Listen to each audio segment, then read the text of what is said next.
Boa noite, casa. Boa noite. Bem-vindo, bem-vinda a mais uma roda de conversa na presença de Jesus, ao redor do Evangelho, sob a ministração do Espírito Santo, para as nossas experiências com Deus, o nosso Pai. Eu quero convidar você a orar comigo. Jesus, consagramos às Tuas mãos esse tempo, as nossas mentes, os nossos corações. Suplicamos a Tua palavra, a Tua direção e suplicamos o socorro do Teu Espírito Santo para sermos guiados à plena vontade do nosso Pai Celestial. Oramos assim para a Tua glória. Amém.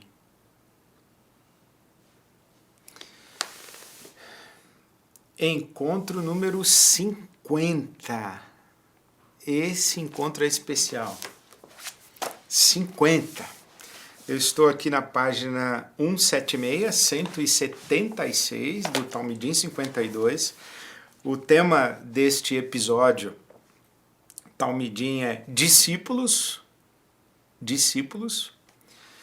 E nós estamos na 50ª semana de roda de conversa, estudos bíblicos, reflexão, oração, comunhão, encontro, tudo isso. Muita coisa aconteceu nesse ano. Nós jamais imaginávamos que o movimento Casa se tornasse tão relevante, tão importante, tão contextualizado, uma vez que nós estamos vivendo uma pandemia, nós estamos ainda em quarentena. Hoje, dia 9 de julho, as notícias são muito contraditórias. Por um lado, há um retorno das atividades, as cidades se abrindo, mas por outro lado, as notícias de que o índice de contágio ainda é crescente. Mais do que crescente, pior do que crescente, ele é acelerado. O número de mortes e de vítimas do Covid-19, infelizmente, ainda não caiu. E nós recebemos notícias de cidades do nosso Brasil que abriram e retornaram e fecharam de novo. Recebemos notícias de cidades que tem a sua rede hospitalar sobrecarregada. Eu acabei de ouvir no rádio que há cidades com 100% dos leitos de UTI ocupados, ao mesmo tempo em que os hospitais de campanha em algumas cidades estão sendo desativados e desmobilizados. Então é tudo muito contraditório. Vejo um movimento de igrejas retomando as suas atividades, o que considero absolutamente precipitado, e digo isso não por apenas ter uma opinião, eu não estou me guiando por notícia apenas, eu estou sendo submisso à orientação do Comitê de Saúde da IBAB, os profissionais médicos que tenho consultado e a nossa governança tem ouvido a respeito, então todos eles são concordes que é precipitado qualquer retorno de atividades. Então, quando nós estamos no movimento Casa, dizendo de maneira muito coerente com o nosso tempo, se você puder, fique em casa, e encorajando você a levar a sério que nós estamos ainda numa pandemia que não está controlada. Nós não temos medicação com eficácia comprovada, nós não temos vacina, nós não temos protocolo da Organização Mundial de Saúde a respeito do comportamento desse vírus.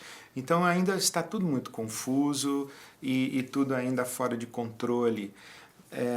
Não é possível tratar de maneira igual todas as cidades e todas as localidades onde essa pandemia está manifesta, porque em alguns lugares parece que está controlado e aí depois parece que não está mais controlado. A Europa a gente vê que já está voltando, enfim. o tempo ainda exige cuidado. E falar do movimento casa numa situação dessa é muito importante, é contextual. Estudar a Bíblia em casa, estar em casa, abrir a Bíblia em casa, buscar a Deus em casa, com a família, em família.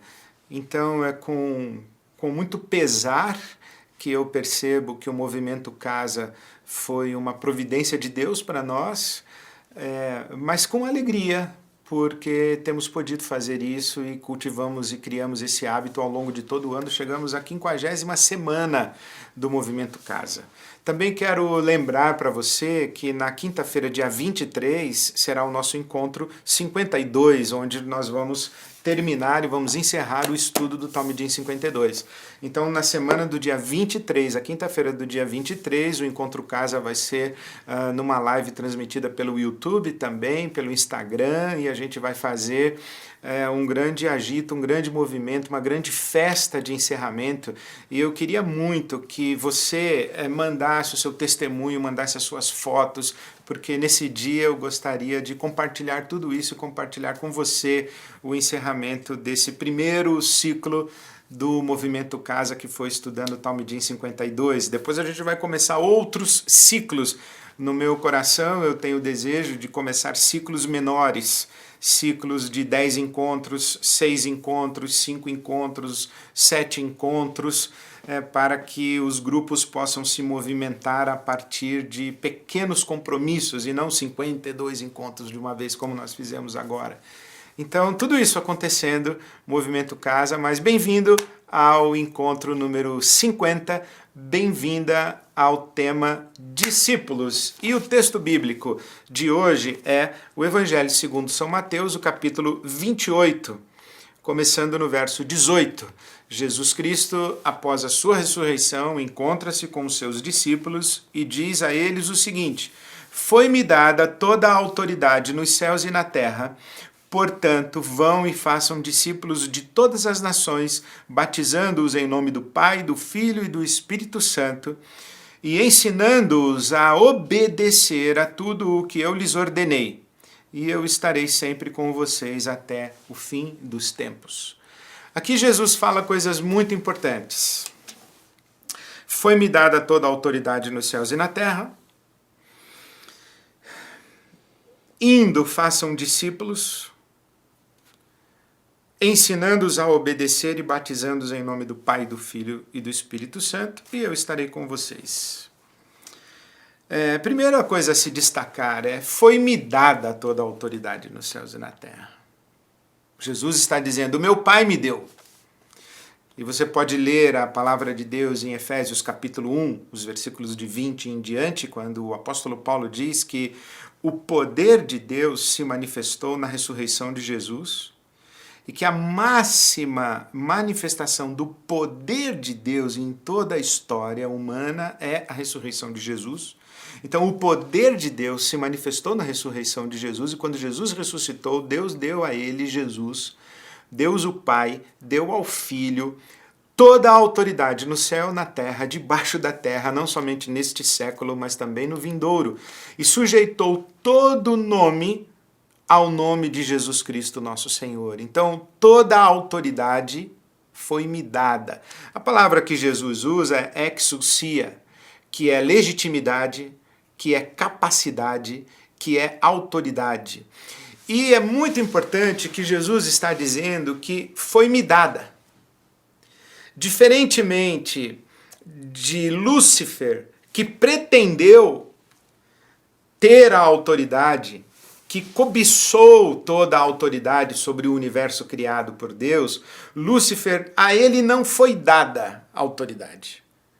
Adão e Eva, os nossos pais ancestrais, ou a humanidade, entregou a Lúcifer esta prerrogativa de ser o Deus deste século. Mas essa autoridade que sai das mãos da raça humana e vai para as mãos de Lúcifer é uma autoridade usurpada, porque ela pertence ao Pai. E aí você fala assim, bom, mas como é que isso foi acontecer? Bom, foi acontecer porque essa foi a regra do jogo que Deus, o Pai, o Criador, estabeleceu. Salmo 116 diz assim, o Salmo 115, versículo 16 diz assim, que os céus são os céus do Senhor, mas a terra ele a deu aos filhos dos homens.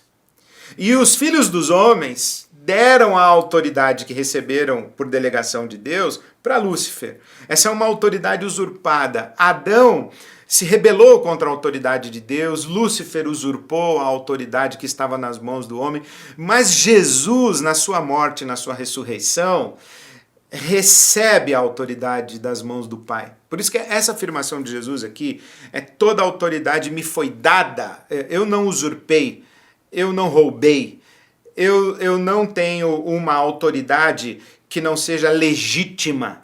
Quando eu digo eu sou o Senhor sobre tudo, sobre todos, e Jesus está dizendo eu sou o Senhor, ele não está usurpando a autoridade de Deus, o Pai. Lhe foi dada. E então ele diz, vocês vão agora e façam discípulos de todas as nações. Digam isso, que existe um Senhor, que existe um soberano legítimo.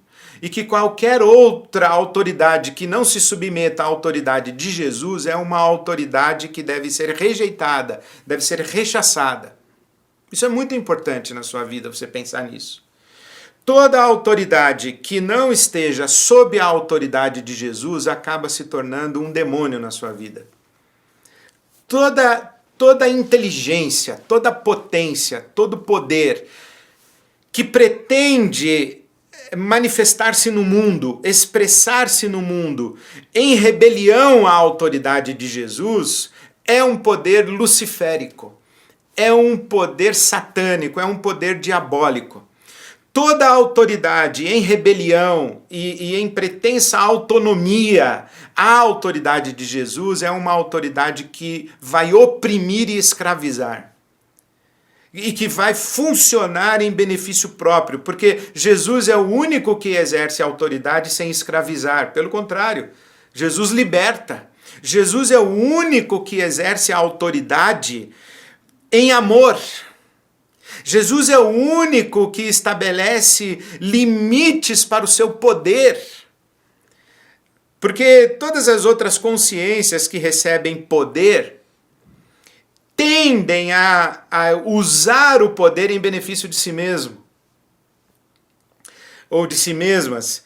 Jesus é aquele que, em recebendo poder e autoridade, usa em benefício da glória do seu Pai e usa em benefício da família humana. Por isso é que Jesus diz, eu vim para salvar, eu vim para redimir, eu vim para servir, eu vim para dar a minha vida, eu vim para que vocês tenham vida.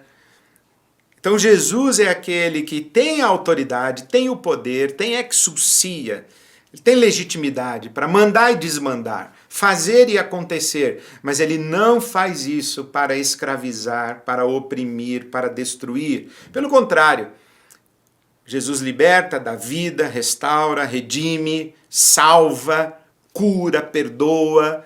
É isso que Jesus faz. Então, quando ele diz toda a autoridade me foi dada, ele está afirmando a legitimidade. Aí ele está dizendo assim, então saiam agora e digam isso por aí. Fazer discípulos é isso, é dizer que existe um Senhor no universo. E esse Senhor atende pelo nome de Jesus, ou seja, Jesus é a autoridade. Ele diz assim, olha, saiam e façam discípulos. Aqui parece que Jesus está mandando a gente sair. Ou vão fazer discípulos, mas a expressão aqui na tradução bíblica, na língua grega, é mais ou menos o seguinte, olha, indo façam discípulos, do tipo, que vocês estarão esparramados pelo mundo, é fato, vocês estão indo o tempo todo. Então, enquanto vão, não se esqueçam, façam discípulos, façam meus discípulos. E o que é fazer discípulos de Jesus? Duas coisas para a gente fazer discípulos a gente tem que fazer. A gente tem que ensinar a guardar tudo que Jesus mandou, ensinar a obedecer tudo que ele mandou e tem que batizar em nome do Pai, do Filho e do Espírito Santo. Essas duas coisas. Então, primeiro, sublinha aí na sua compreensão que fazer discípulos não é ensinar as coisas que Jesus mandou. Não é informar mandamentos. Fazer discípulos não é eu dizer assim para você, você tem que perdoar.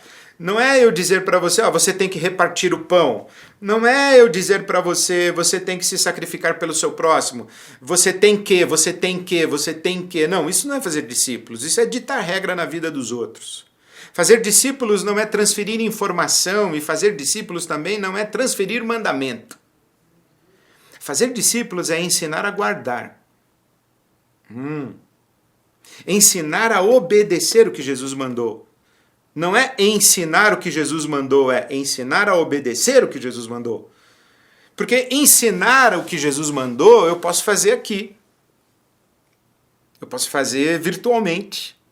Eu posso fazer com apostila, com livro escrito. Eu posso escrever um livro para dizer para você o que Jesus mandou. É importante. Tanto que eu fiz e estou fazendo. Mas não é isso que é fazer discípulos. Fazer discípulos é ensinar a obedecer e ensinar a guardar. E para ensinar a obedecer e ensinar a guardar, não bastam apostilas, sermões, curso bíblico, pregações e vídeos no YouTube. Para ensinar a guardar, a gente precisa conviver. Porque você tem que ver na minha vida funcionando aquilo que eu digo que você tem que fazer. Quando eu digo assim, olha, você tem que perdoar, Jesus mandou você perdoar, ok. Mas você perdoa? Ô Ed, você perdoa as pessoas? Como é que você perdoa as pessoas? Como é que você reage às ofensas? Como é que você reage às agressões que você recebe? Como é que você trata as pessoas que traem você, que fazem um mal a você? Como você trata essas pessoas? Aí você tem que ver como é que eu faço. Porque quando você vê como eu faço, aí então você está aprendendo a fazer. Não apenas sabendo ou conhecendo o que você deve fazer, mas como fazer. Por isso é que Jesus, e você pode ver isso em Marcos capítulo 3, o versículo 14, é muito interessante, Jesus chamou os seus 12 apóstolos ou os 12 discípulos, e Marcos 3,14 diz assim, Jesus chamou 12 para que estivessem com ele. Estivessem com ele. Convivessem com ele, comessem na mesa onde ele comia, andassem pela estrada por onde ele andava, dormissem na casa onde ele dormia, estivessem com ele. Convivência. Lembre-se que talmidim ou talmide é aquele que segue o seu mestre e no final do dia ele está coberto da poeira dos pés do seu mestre. Esse era o ditado dos meninos talmidim. Deixe-se cobrir pela poeira dos pés do seu rabino. Eles seguem de perto e é isso que o apóstolo Paulo fala para Timóteo.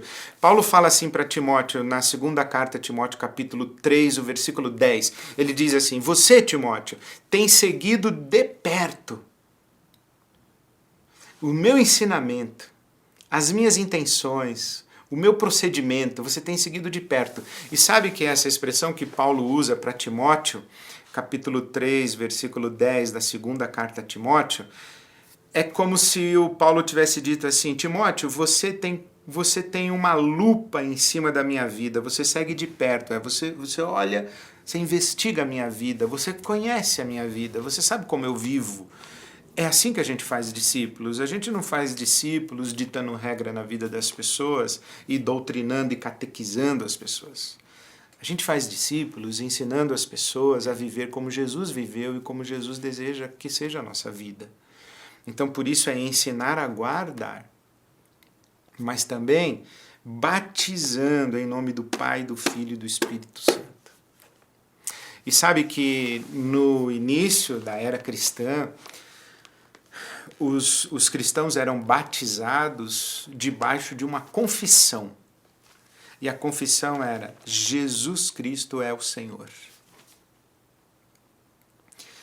E uma vez que eles verbalizavam isso, que eles declaravam isso, Jesus Cristo é o Senhor, então eu te batizo em nome do Pai, do Filho e do Espírito Santo. Mas tinha que ter essa declaração, Jesus Cristo é o Senhor.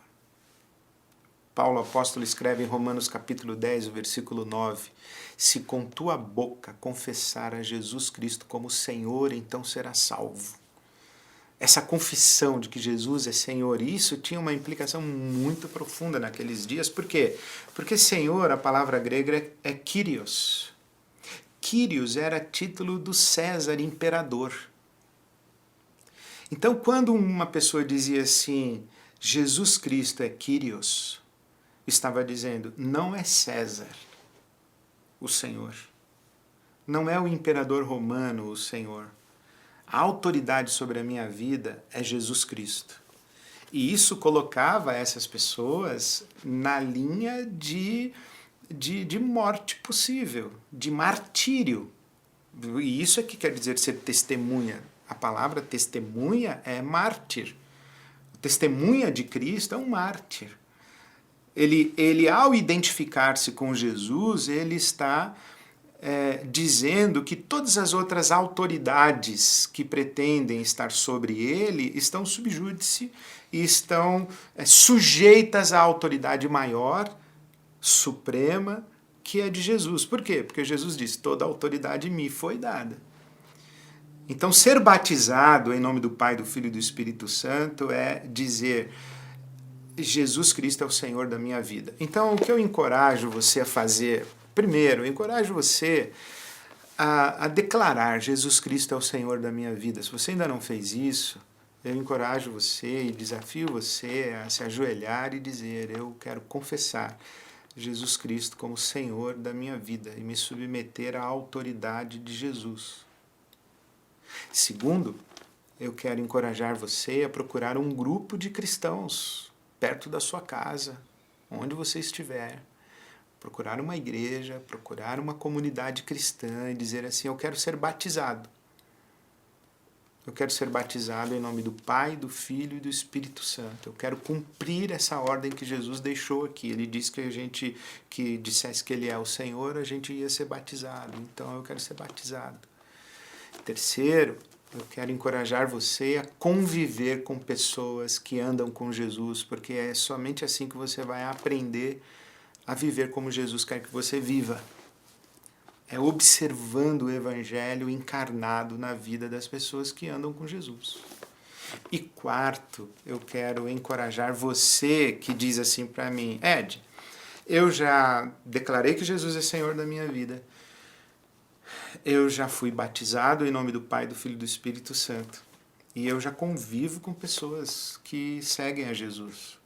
Tá, então eu quero desafiar você a fazer um autoexame, avaliar a sua vida, a sua maneira de viver e se perguntar o seguinte,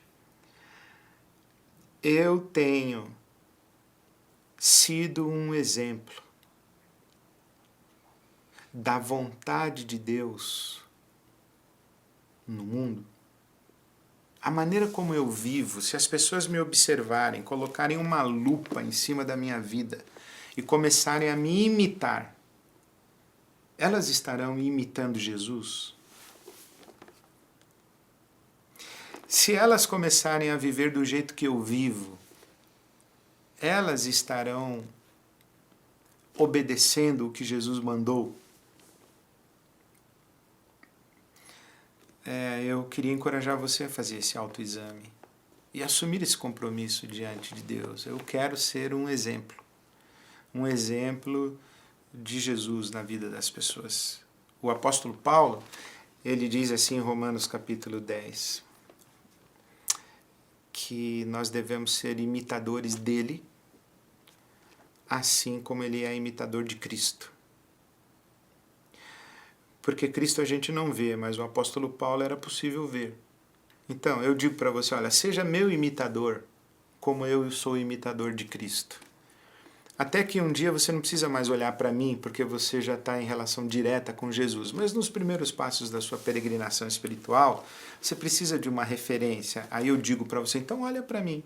Nas igrejas, geralmente a gente diz assim, ó, não olhe para o ser humano, não olhe para mim, olhe para Jesus. O ser humano é imperfeito. Tá, mas a pessoa que chegou na igreja, ela vai dizer, tá, cadê Jesus? Onde é que eu vejo Jesus? Nós que somos cristãos e seguidores de Jesus, dizemos assim, olhe para mim e você vai ver Jesus na minha vida. E quando você aprender a viver como Jesus, ensine os outros também.